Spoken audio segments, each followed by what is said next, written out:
Olsen സ്കോക്ക് അതിഭീകര കാമുകൻ.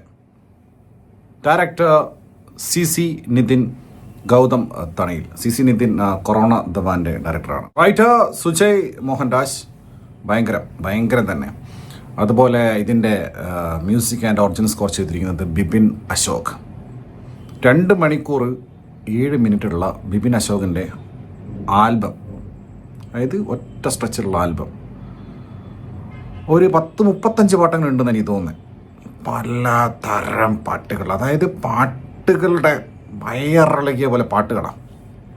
ആ പാട്ടുകളുടെ ഇടയ്ക്ക് ലുക്മാൻ, ദൃശ്യ, പിന്നെ വെള്ളമടി, അതായത് നിരന്തരം പാട്ടുകൾ.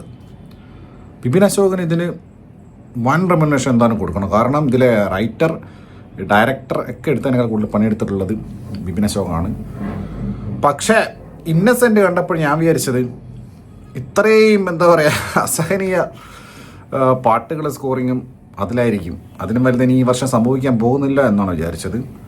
ബട്ട് ബിപിൻ അശോക് യാർ സാർ നിങ്ക. ഇതിലൊരു കോളേജ് പരിപാടി നടക്കുവാണ്. ഇപ്പോൾ കോളേജ് പരിപാടി ആകുമ്പോൾ സ്വാഭാവികമായിട്ടും വേൽമുരുക സോങ് ഉണ്ടാവുമല്ലോ.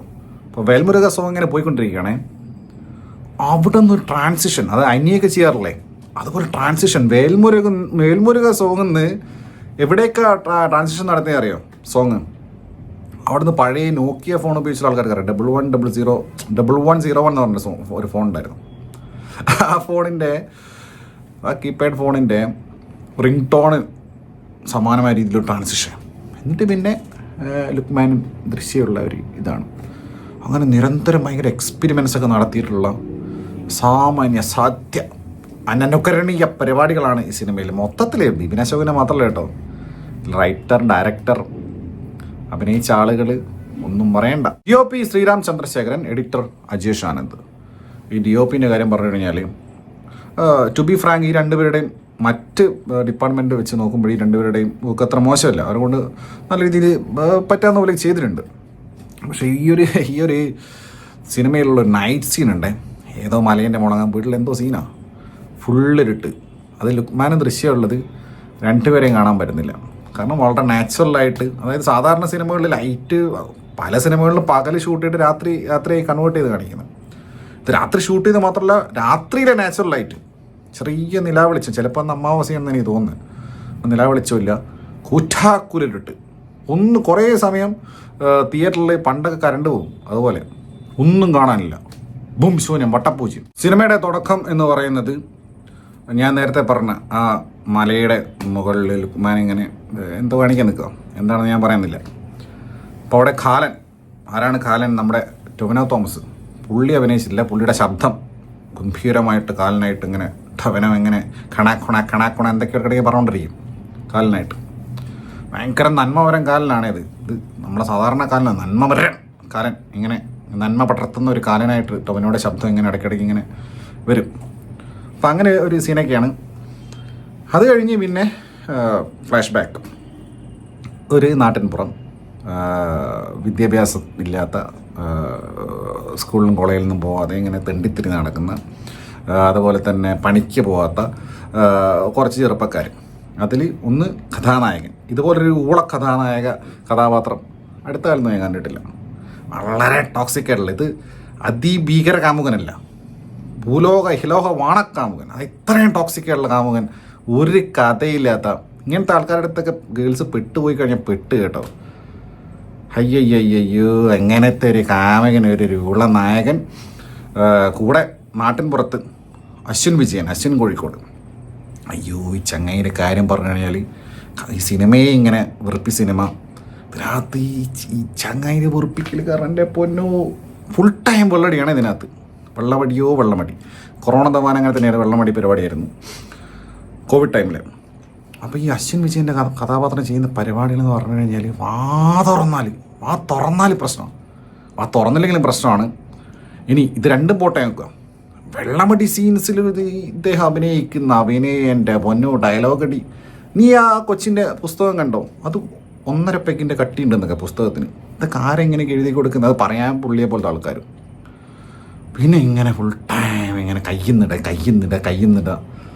ലാസ്റ്റ് പിന്നെ സോഹൻ സിനിമയിലൊക്കെ വരുന്ന സീനൊക്കെ ഉണ്ട്. അതിൽ നിന്ന് ടേബിളിലെ സാധനം എടുത്ത് കയ്യിലിട്ട് മറ്റേ ജഗദീഷ് ഹിറ്റ്ലറിൽ പണ്ട് കാണിച്ചില്ലേ, അതിൽ എന്തൊക്കെയോ കാണിക്കാൻ ശ്രമിക്കുക. ഭൂലോക വെറുപ്പിക്കൽ പറഞ്ഞാൽ നാട്ടിൻ പുറത്തെ ഇദ്ദേഹത്തിന് ലുക്മാൻ്റെ കഥാപാത്രത്തിൻ്റെ സുഹൃത്താണ്. ഫുൾ ടൈം വെറുപ്പിക്കൽ. വെള്ളം അടിച്ച സീനിൽ ഇദ്ദേഹം വന്നു കഴിഞ്ഞാൽ സത്യം പറയും, എനിക്ക് പേഴ്സണലി സ്ക്രീന് വലിച്ചു കയറാൻ തോന്നിപ്പോയി. അതുപോലത്തെ വെറുപ്പിക്കൽ.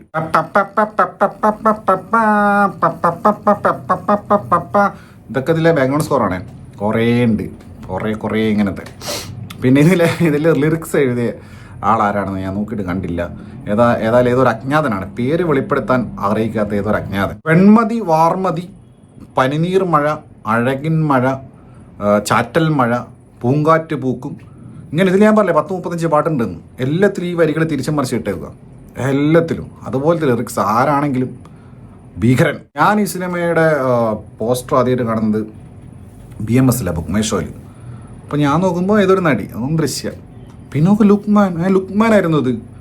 അതായത് പോസ്റ്ററിൽ ലുക്മാനെ മനസ്സിലാവും, ലുക്മാൻ്റെ രൂപം തന്നെ മാറ്റിക്കളഞ്ഞു. അതായത് ഈ സിനിമയുടെ USP എന്ന് പറയുന്ന ആരാണ്? ലുക്മാനല്ലേ. അപ്പോൾ BMS പോലെ ഒരു സ്ഥലത്ത് ആരെ ഉണ്ടാക്കേണ്ട, ലുക്മാൻ്റെ കറക്റ്റ് ലുക്മാനാണെന്ന് മനസ്സിലാവുന്ന ഒരു ഫേസ് അല്ലേ വെക്കേണ്ടത്. ഇത് ലുക്മാനാണെന്ന് മനസ്സിലാവുന്നില്ലേ, ഏതോ ഒരാൾ നിൽക്കും പോലെ. അത് പോട്ടെ, ട്രെയിലർ കണ്ട ആൾക്കാരൊക്കെ മനസ്സിലായിട്ട് കണ്ടാവും. എന്നാലും അതൊരു മാർക്കറ്റിംഗാണ്. നമ്മുടെ USP ആയിട്ടുള്ള ആളെ ഫേസ് കറക്റ്റായിട്ട് മനസ്സിലാവണ്ടേ. നാളെ രൂപം മാറ്റി മാനിപ്പുലേറ്റ് ചെയ്തിട്ടാണോ പിന്നെ ഇതിൽ വെക്കുന്നത്? ലുക്മാൻ്റെ അഭിനയം ഇതിൽ, ലുക്മാൻ ഒരു സെറ്റ് ഓഫ് ഓഡിയൻസ് ഫോളോയിങ് ഉള്ള ആളാണ്. പ്രത്യേകിച്ചും വടക്കേ മലബാറിൽ നല്ല ഫോളോയിങ് ഉള്ള ആളാണ് ലുക്മാൻ. അത് ഞാൻ എപ്പോഴും ലുക്മാൻ്റെ സിനിമ കാണാൻ പോകുമ്പോൾ ശ്രദ്ധിക്കാറുണ്ട്. ഒരു സെറ്റ് ഓഫ് ഓഡിയൻസ് എപ്പോഴും വരാറുണ്ട്. അപ്പോൾ അങ്ങനെയുള്ള ആളുകൾക്ക് ഒരു പ്രതീക്ഷ ഉണ്ടാവില്ല ലുക്മാൻ സിനിമ എന്ന നിലയ്ക്ക്. അതുപോലെ അങ്ങനെ ലുക്മാൻ്റെ ഓഡിയൻസിന് ഭയങ്കര ഡിസപ്പോയിൻറ്റ് ഉണ്ടാക്കുന്ന ഒരു സിനിമയായിരിക്കുന്നു. കാരണം അങ്ങൊരു ഭീകര കാമുകൻ എന്ന് പറഞ്ഞിട്ട് ഇത് സെൻറ്റി സീൻസിലൊക്കെ ലുക്മാൻ്റെ കാര്യം കുറച്ച് മോശമാണ്. അതായത് കയ്യിൽ നിന്ന് പോയിട്ടുണ്ട്. ഇവർ സ്ഥിരം ക്രിക്കറ്റ് കളിക്കുമ്പോൾ ആൾക്കാരെ കൊണ്ട് ഫുട്ബോളും കാണും. അപ്പം ലുക്മാൻ്റെ കഥാപാത്രം ഭാഗ്യത്തിന് അർജൻറ്റീന ഫാനാണ്. മറ്റേ ഭൂലോക വെറുപ്പിക്കൽ കഥാപാത്രം അശ്വിൻ ചെയ്തത് ബ്രസീൽ ഫാനാണ്. അപ്പം ഭയങ്കര ഒരു കോമഡി ഉണ്ടേ. മനോഹരി ജോയിയാണ് അമ്മ കഥാപാത്രം അഭിനയിച്ചിരിക്കുന്നത്. ഭയങ്കര അമ്മ പാസ്. അയ്യോ, ക്ലൈമാക്സിലൊക്കെ അമ്മ പാസം കണ്ടിട്ട് പൊന്നോ, ഇഡ്ഡലിക്കടലിൽ പോലും ഇത്രയും പാസം ഉണ്ടായിട്ടില്ല. അതുപോലത്തെ അമ്മ പാസം. അപ്പോൾ മനോഹരി ജോയിൻ്റെ കഥാപാത്രം ചോദിക്കുക, മോനെ SDP ഗോൾ അടിക്കുവോടാ. അതായത് ബ്രസീൽ മഞ്ഞയാണല്ലോ, അതുകൊണ്ട് SDP കോമഡി. ഇങ്ങനത്തെ നിരന്തരം കോമഡികളാണ്. പിന്നെ എൻ്റെ ഉണ്ണിയെ കണ്ടോ കവിയൂർ പൊന്നമ്മയുടെ ആ സാധനം പോലെ ഇതിൽ മോനെ നീ എവിടെയാ. അതായത് അമ്മയ്ക്ക് മോനോട് പാസം, മോൻ അമ്മയോട് പാസം. ഇതൊക്കെ സാധാരണമായി യൂണിവേഴ്സൽ ഇമോഷനാണ്. അതൊന്നല്ല പ്രശ്നം. ഇതെന്ന് വെച്ചാൽ ഇത് ക്രിഞ്ചായിട്ട് അവതരിപ്പിക്കേണ്ട സിനിമ കണ്ടാലേ എനിക്ക് മനസ്സിലാവുള്ളൂ. അതുപോലെ ക്രിഞ്ച് ലെവൽ. മമ്മൂക്കയുടെ സിനിമകളിൽ ഒരു കഥാപാത്രം കാണും, സ്ത്രീ കഥാപാത്രമായിരിക്കും, പുരുഷ കഥാപാത്രമായിരിക്കും. ഇക്കയെ കണ്ടിട്ട് ഒട്ടും പ്രായം തോന്നിക്കുന്നില്ല, കുഞ്ഞാവയാണെന്നൊക്കെ പറയാൻ വേണ്ടിയിട്ട് കഥാപാത്രങ്ങൾ കാണും. അപ്പോൾ ഇതിൽ മമ്മൂക്ക അഭിനയിച്ചില്ല സിനിമയാണല്ലോ. അപ്പോൾ ഇതിൽ TV മമ്മൂക്കനെ കാണിക്കുക. അപ്പോൾ ഈ പറഞ്ഞ അമ്മ, ലുക്മാൻ്റെ അമ്മ കഥാപാത്രം പറയുക, അയ്യോ എന്തൊരു ചെറുപ്പാ. ഇനി മമ്മൂക്ക ഫാൻസായിട്ട് എടുക്കുമായിരിക്കും ഈ പടം. അമരം റിലീസ് പോലെ വൻ ഹിറ്റാക്കാൻ സാധ്യതയുണ്ട്. +2 ഉരുണ്ട് വീണ് പാസ്സായ ലുക്മാൻ്റെ കഥാപാത്രത്തിന് പിന്നെ കോളേജിലേക്ക് ഡയറക്റ്റ് അഡ്മിഷനൊക്കെ കൊടുക്കുകയാണ്. അത് BSc കെമിസ്ട്രിക്ക്. ഒരു സമയത്ത് ചോദിക്കുന്നുണ്ട് എത്ര കാലമായി +2 കഴിഞ്ഞിട്ടുണ്ട്. അപ്പോൾ 6 വർഷം. ഇദ്ദേഹത്തിന് ഇപ്പോഴത്തെ വയസ്സ് 26.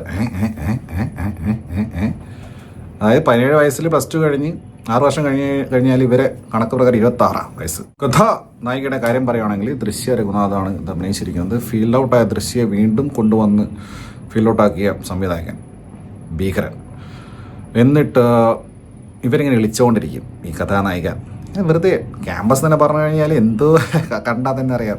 തട്ടിക്കൂട്ട് ക്യാമ്പസ്, കുറേ ജൂനിയർ ആർട്ടിസ്റ്റുകൾ അവിടെ ഇവിടെയൊക്കെ നിൽക്കുന്നത്, ചുമരച്ചോട്ടിയൊക്കെ നിൽക്കുന്നു. അപ്പോൾ ഇവരിങ്ങനെ വിളിച്ചുകൊണ്ടിരിക്കും, ഫുൾ ടൈം വിളിക്കുക. എന്തിനാണ് വിളിക്കുന്നത് മനസ്സിലായില്ല. അപ്പോഴാണ് മനസ്സിലാവുന്നത് ഇവരമ്മ ചെറുപ്പത്തിൽ കാർ ആക്സിഡൻ്റ് മരിച്ചതാ. അയ്യോ എല്ലാവരും സങ്കടപ്പെടി, ഭയങ്കര ദുരന്തം. അതായത് 1970-80 കാലഘട്ടങ്ങളിലെ കഥാപാത്രങ്ങളിലേക്ക് ഒരു തിരിച്ചുപോക്ക്.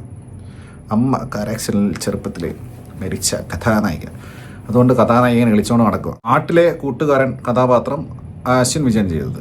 അപ്പോൾ അതിൻ്റെ വെറുപ്പിക്കൽ ഞാൻ പറഞ്ഞല്ലോ. അപ്പോൾ ഈ കോളേജിൽ എത്തിക്കഴിഞ്ഞാൽ സമാധാനം ഉണ്ടാവില്ല. കാരണം ചങ്ങായി നാട്ടിലാണ് ഉള്ളത്, അറിയും, അശ്വിൻ വിജയൻ. അപ്പോൾ അവിടെ കാണാം അതിലും വലിയ ഹെലോ വെറുപ്പിക്കൽ.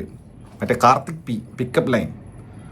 അവൻ്റെ ഒരു പരിപാടി. അവൻ ചോദിക്കുവാണേ, നിനക്ക് പ്രേമമാണോ കമമാണോ അതോ കഴപ്പാണോ? വാവ്, പിന്നെ ചോദ്യമാണ് എന്തൊരു വെറുപ്പിക്കല്. ലാസ്റ്റ് ഇത് മറ്റേ ഇവർ രണ്ടുപേരും ഒന്നിക്കുന്നുണ്ട്. അതായത് നാട്ടും പുറത്തുള്ള വെറുപ്പിക്കലും കോളേജിൽ വെറുപ്പിക്കലും കൂടെ ലാസ്റ്റ് ഒന്നാവുന്നുണ്ട്. മറ്റ് രണ്ടും പാരലായിട്ടാണ് വെറുപ്പിക്കൽ പോയിക്കൊണ്ടിരുന്നത്. ഇവർ രണ്ടുപേരും ഒന്നിച്ചുള്ള വെറുപ്പിക്കലൊക്കെ ഉണ്ട് അവസാനമായപ്പോഴേക്കും. അശ്വിൻ്റെ കഥാപാത്രമൊക്കെ ഒരു ടിപ്പുണ്ട് കുട്ടിയന്മാർക്ക്. ഇത് പൊതുജന താല്പര്യാർത്ഥം ഞാൻ പറയുകയാണ്. വെള്ളമടിച്ച് കഴിഞ്ഞിട്ട് സ്മെല്ല് വരാതിരിക്കാൻ, സ്മെല്ല് വരില്ല എന്നുള്ളൊരു മിഥ്യയാണ്, പക്ഷെ എന്നാലും മണ്ടന്മാർക്ക് വേണ്ടി പറയുകയാണ്. ഇതിലെ ടിപ്പാണ്. പാരച്യൂട്ടില്ലേ, പാരച്യൂട്ട് വാങ്ങിച്ചിട്ട് വെളിച്ചെണ്ണ ഇത് വായിലാക്കിയിട്ട് തുപ്പുക, ഗാർഗിളായിട്ട് തുപ്പുക, കുലുക്കി തുപ്പുക. എന്നിട്ട് കാപ്പിപ്പൊടി വായിലിട്ട് ചവയ്ക്കുക.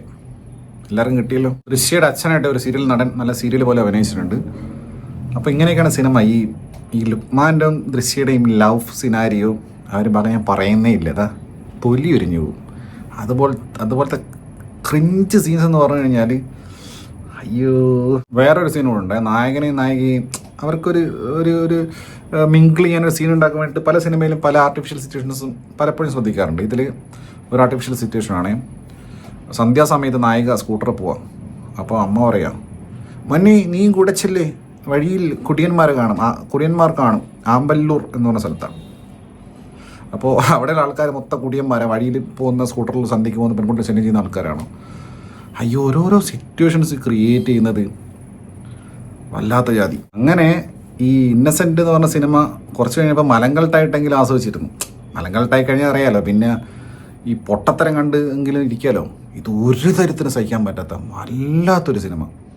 അതായത് സെൻറ്റിമെൻറ്റ്സും കരച്ചിലും പിഴച്ചിലും പ്രേമവും അമ്മപ്പാസവും എല്ലാം ആയിട്ട് വയറിളക്കിയത് പോലെ പാട്ടുകളും തുമ്മിയാലെ പാട്ട്, അങ്ങനത്തെ ഒരു സംഭവം. അതാണ് ഈ അതിഭീകര കാമുകൻ.